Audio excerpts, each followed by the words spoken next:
Reading with your kids. Hey, so great to see you. Come on in. Hi, my name is Jedley, and this is the Reading with Your Kids podcast, coming to you from the lovely neighborhood of Reedville in the southwest corner of Boston, Massachusetts. We are so happy that you are joining us today. We are committed to helping inspire you to spend more time reading with your kids, to inspire them to love science and nature, and to start that lifelong conversation that's going to help you and your family grow closer together. Our guest today is the author of Saving Forest Farm. His name is Jack Purser. Before we invite Jack in, we want to let you know that this episode of the Reading with Your Kids podcast is brought to you by the Queen Vernita Visitor Series by author Dr. Don Minge. I love this series. It's a fun and educational series of 9 books that your family will love. And I'm going to tell you one of the things you're going to love about it. Now, you're all going to love following the Queen and her 12 subjects as they explore a new and exotic region every year. The Queen's subjects teach her all about stalactites and sharks and seahorses and glaciers and volcanoes and so much more. They also introduce the Queen and your family to folks who have different challenges.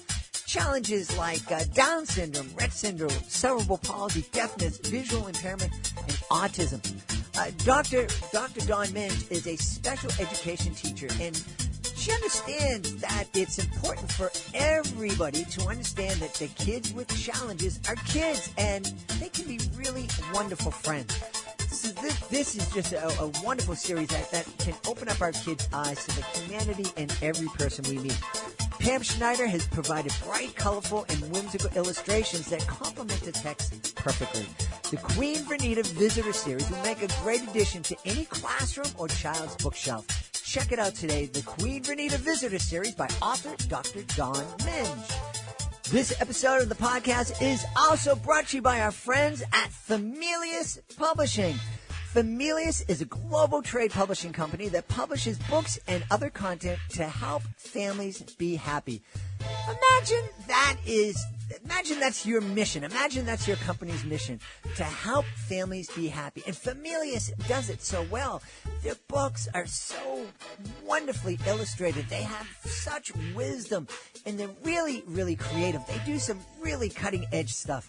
Familius believes that the family is the fundamental unit of society and that happy families are the foundation of a happy life. We recognize that every family looks different, and we passionately believe in helping all families find greater joy.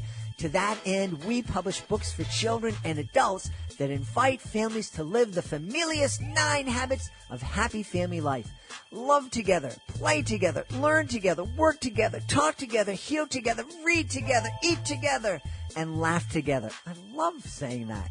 Check them out. Their website is familius.com, Familius, familius.com, and you can follow them at Familius Talk on Instagram. You want to follow them because that way you can find out about all of their new titles and stay up to date on all their latest releases. Our friends at Familius Publishing. And we want to let you know that this episode is also sponsored by Noasaurus by Elaine Kylie Kearns. Do you know someone who's a Noasaurus? Is your child a Noasaurus? I wake up sometimes and I'm a Noasaurus. Does your child ever have one of those days when they wake up and their answer to everything is no? Well, have I got a picture book for you. It's Noasaurus by Elaine Kylie Kearns. Noasaurus woke up feeling very no. No to brushing his teeth, no to eating breakfast, and definitely no to playing with his little brother. Things only get worse when Noah goes for a walk and discovers that the relentlessly cheerful Toby Rex, Brian Brontosaurus, and Ava Ceratops are following him. Together, the group starts a bona fide dino parade that even Noah cannot resist. This light-hearted, whimsical story will have readers laughing along at Noah and his friends as well as their own bad moods. This hilarious book pairs two of little kids' favorite things, saying no and dinosaurs.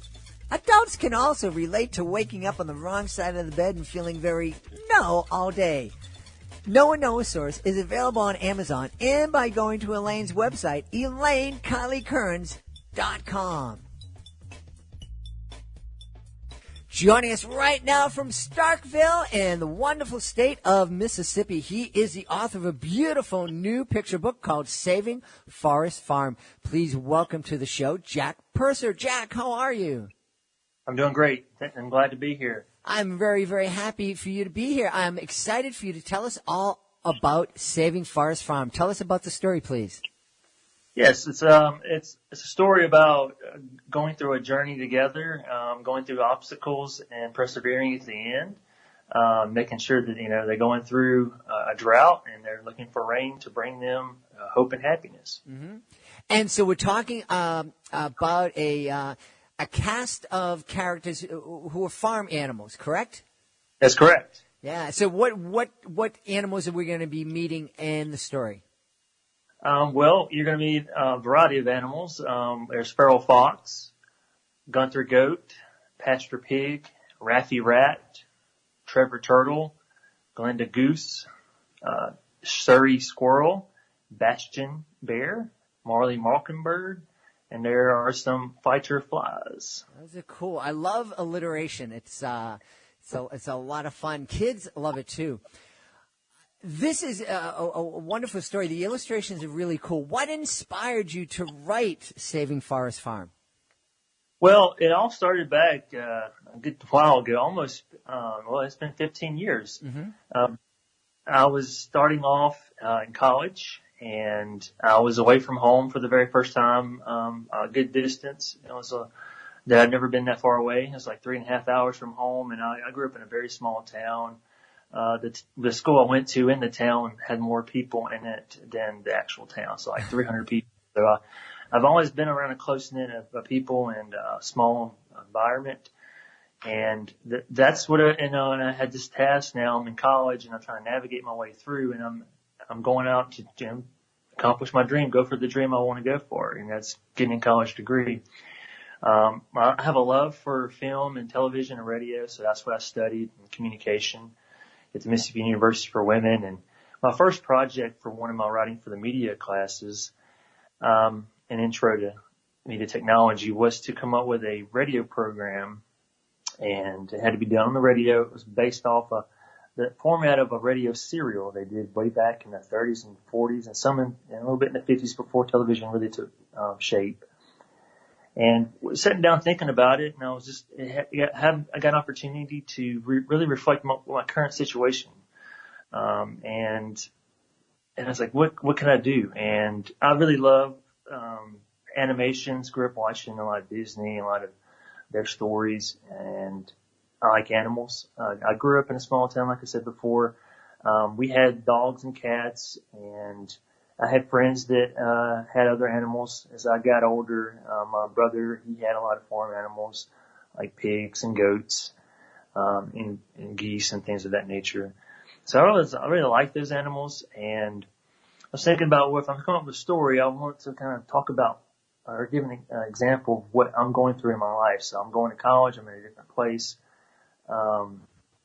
That's a big journey ahead of me. And then I'm thinking that, there's a lot of things. It's weird in a sense that when you're going to college, if your life kind of switches in another gear, you're walking away from what you've always known into something that is bigger than yourself. So as I was sitting down reflecting, and there's a lot of things at home that were changing. I've had a lot of staff, I would say family members that had a lot of health problems, and I lost my grandmother, I lost one of my first cousins, and then shortly after all that, it seems like when it rains, it pours, mm-hmm. In a sense of that. And my parents got divorced. I was like, I'm going through a lot, and I've never dealt with this. I've never dealt with being away from home. I've never dealt with losing many family members at the same time. I have my family dynamics different if I ever do go home.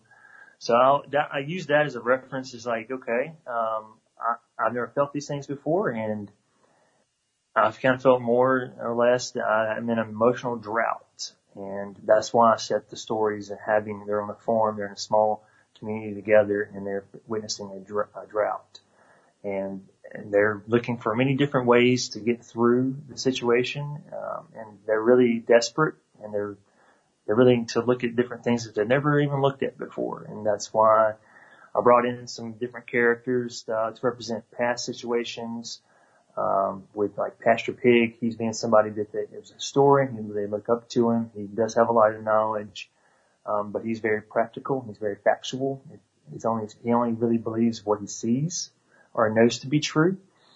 And there's sometimes you have to be a bit more imaginative. So that's when I went a little bit deeper and created the Raffy Rat character, who kind of sees a vision in the future. Like, we don't know the answer, but we're gonna go find it. So that's why his role was very important in telling Feral Fox and Gunther Goat to go on the journey to find rain.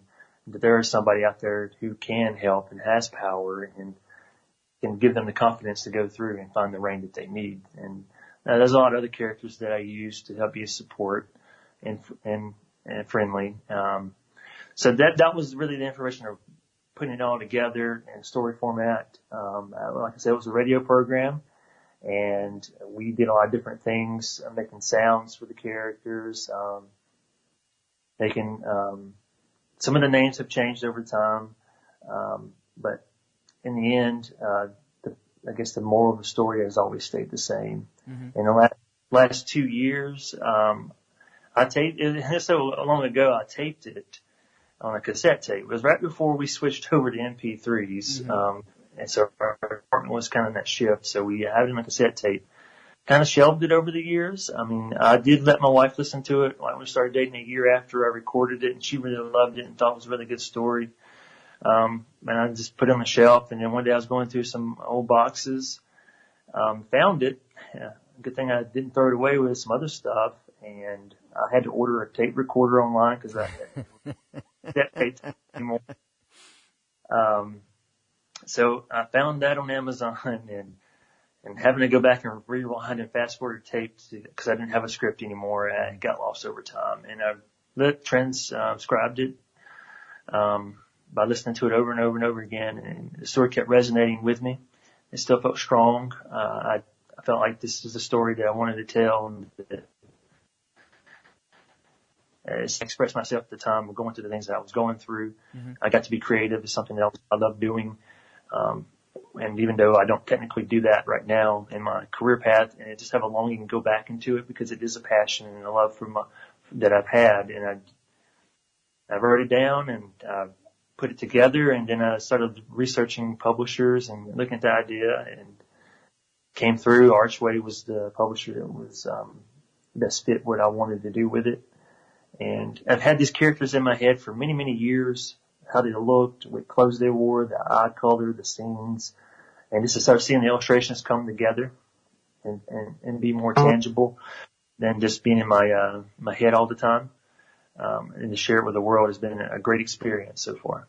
That's fantastic, and it's interesting you're talking about doing this kind of serial, old school serial on a cassette tape that, kids listening, or a lot of parents listening, don't know what they are. And, right. But now we're in what's began, the launch of the podcast age, and those kind of old school serials are coming back. And, so there are a lot of those things. So there's still, definitely room for that. And isn't it cool that stories can survive over time? And that a story that you created many years ago on this different format can still be brought to life and come to life on the pages, here, 10, 20 years later. Yeah, definitely. And I think the story is always going to be the most powerful thing anyway. That if you look at it, how it's went through many different mediums, radio, print, verbal and oratorial, over the years through tribal stories and things of that nature. And the story is always the strongest point, and the story is never going to die. It's how we want to see the story that's always changing. And I think seeing the podcasts and the serials being revived today is great. Mm-hmm. I think it gives us more of our imagination because, hearing and reading the words are a lot different than just seeing the action. We get to create that in our heads. We get to use that in our thoughts and reflection. And it helps us become better storytellers ourselves, no matter what we do in our lives. Yeah. And you were mentioning animals and farm animals and growing up in the small town. We grew up in two different planets. You know, I grew up in Boston. But my career as a magician doing educational magic shows at schools, one of the things that's been a real joy for me is that it's given me a reason and taken me to lots of small towns and lots of farming communities. And so I've gotten to see many communities like the community that you described. And as you were talking about the different farm animals, I had this flashback to a show that I did in very rural Maine.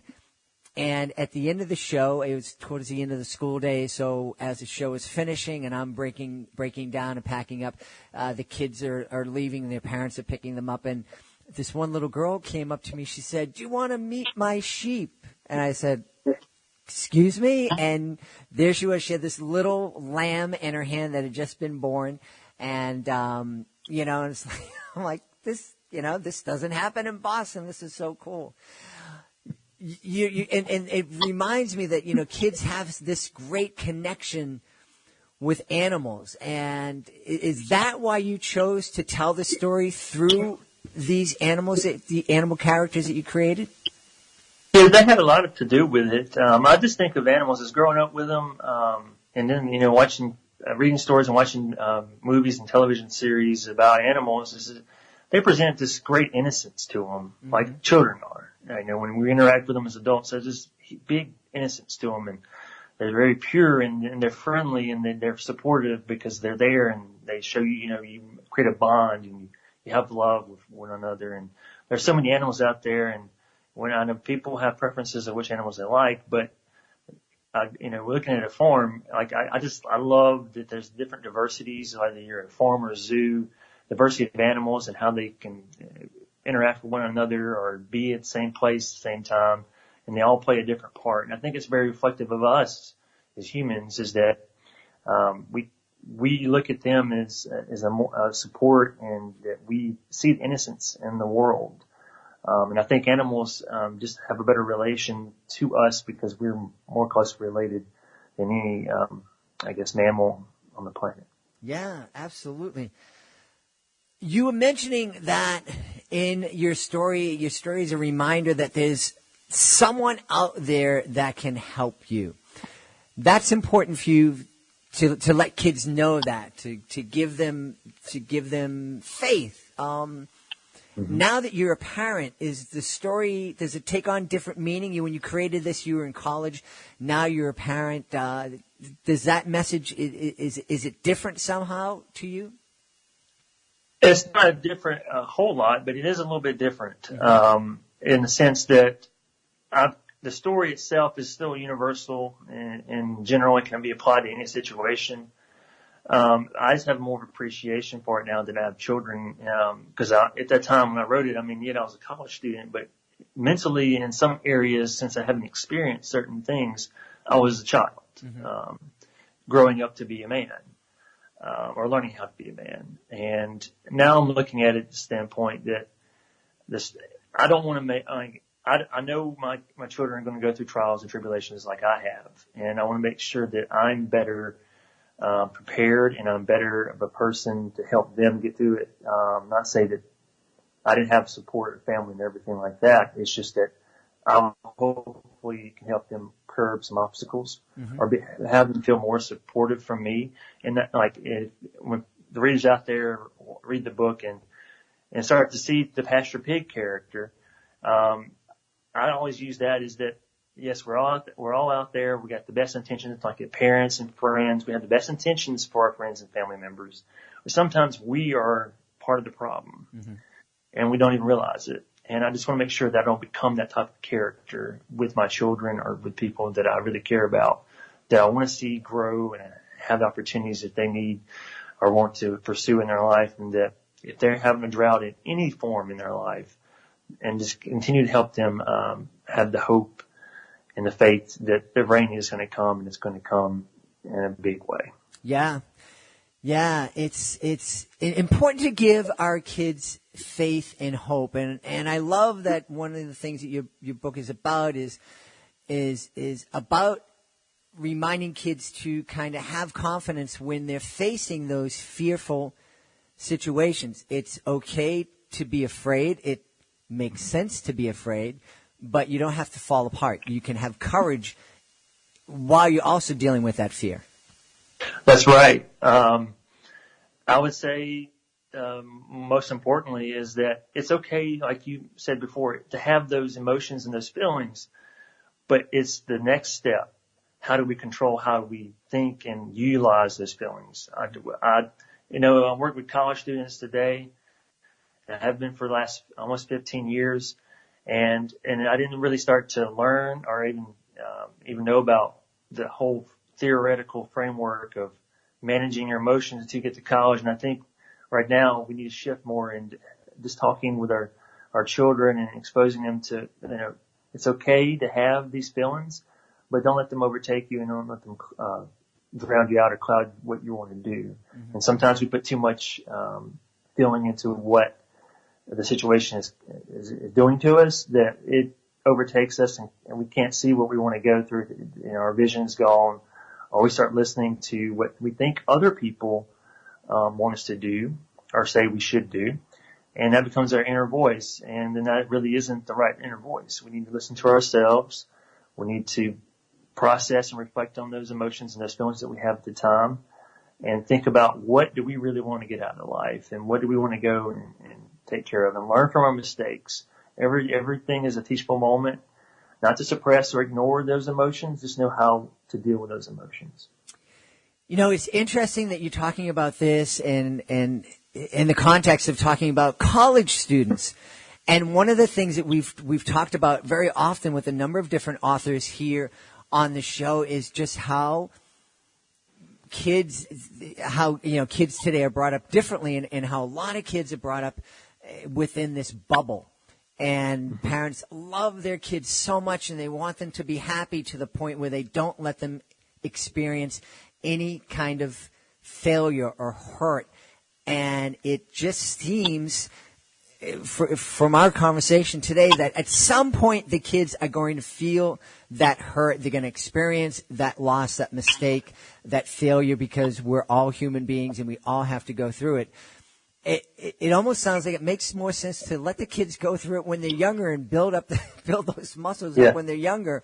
And it seems like it would be a lot harder to do in college.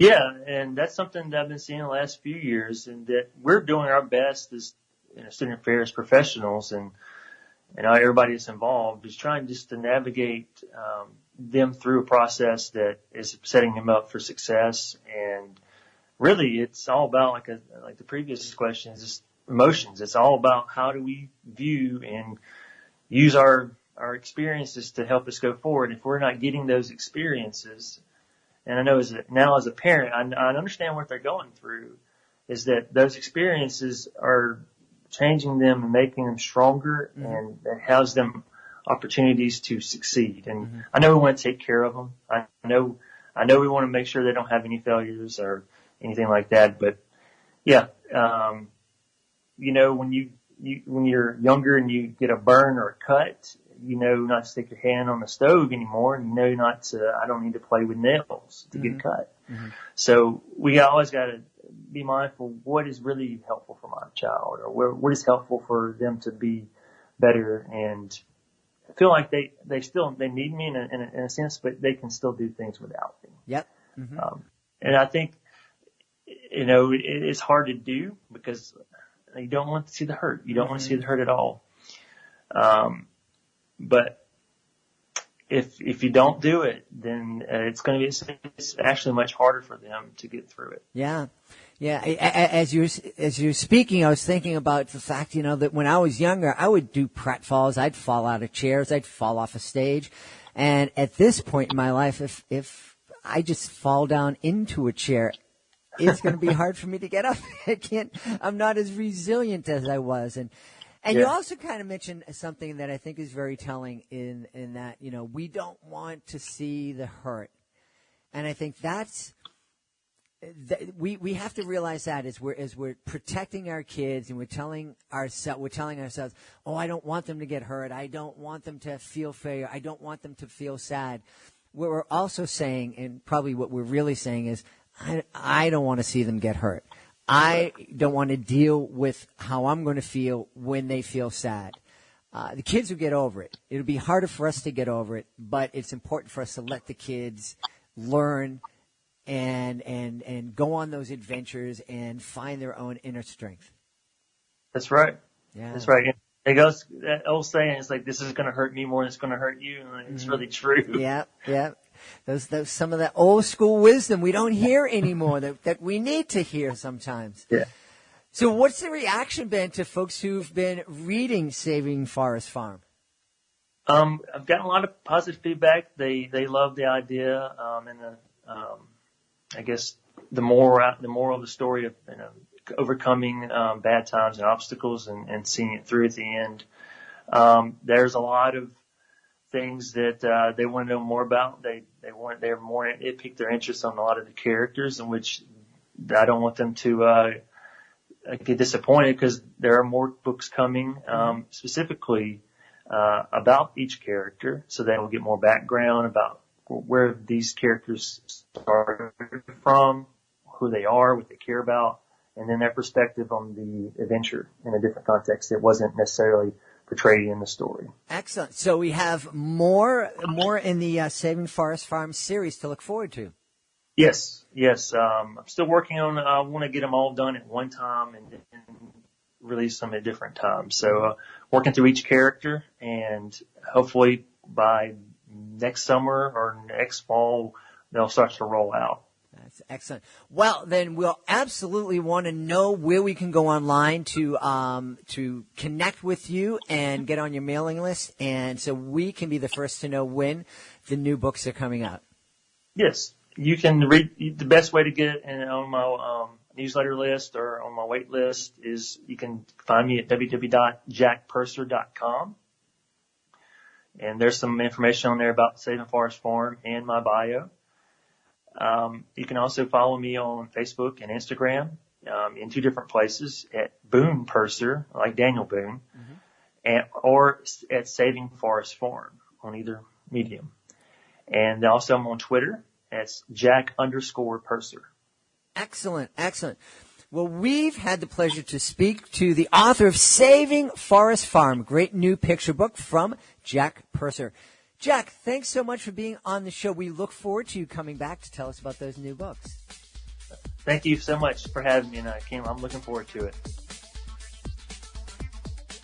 Please be sure to join us for the next edition of the Reading with Your Kids podcast. We'll be traveling to Bavaria in Germany to speak with Christian Ludwig. He'll be telling us about his beautiful book, Being Happy with Nevis. That's the next edition of the Reading with Your Kids podcast. If you're the author of a great children's book, you may be frustrated at how difficult it is to get people to notice your book. There are thousands of books published every month, and it's really hard to stand out.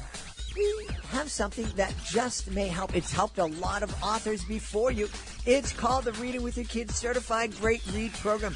We've brought together a panel of evaluators, their teachers, their kids, their parents. And if they believe that your book is worthy of 4 or 5 out of 5 stars, it becomes a Reading with Your Kids Certified Great Read. And with that status comes a lot of tools that can help your book really stand out. Check it out today. Go to our website, readingwithyourkids.com. Want to thank the folks who made today's show so very wonderful. We want to thank our guest, Jack Purser. Be sure to check out Saving Forest Farm. We also want to thank our sponsors, Elaine, Kylie, Kearns. Do check out Noasaurus. I also want to thank Dr. Dawn Menz. Be sure to check out her Queen Vinita Visitor Series. And, of course, we want to thank our friends over at Familius Publishing. They're helping families be happy. What a beautiful mission statement that is, helping families be happy. And they are doing it with so many wonderful books. Books for parents, books for kids, books for families. Check them out at Familius.com and follow them on Instagram at Familius Talk. I want to thank my producer, Fatima. Thank you so much, Fatima. Be sure to check out Fatima Khan's blog at readingwithyourkids.com. I want to thank my beautiful wife for all the support she gives me. I want to thank Augie the doggy for keeping my back safe here in the studio. And I want to thank you. Thank you so much for taking the time to join us today. And as always, thank you so much for taking the time to make the world a better place by reading with your kids. I'll be looking for you in the next edition of the Reading with Your Kids podcast.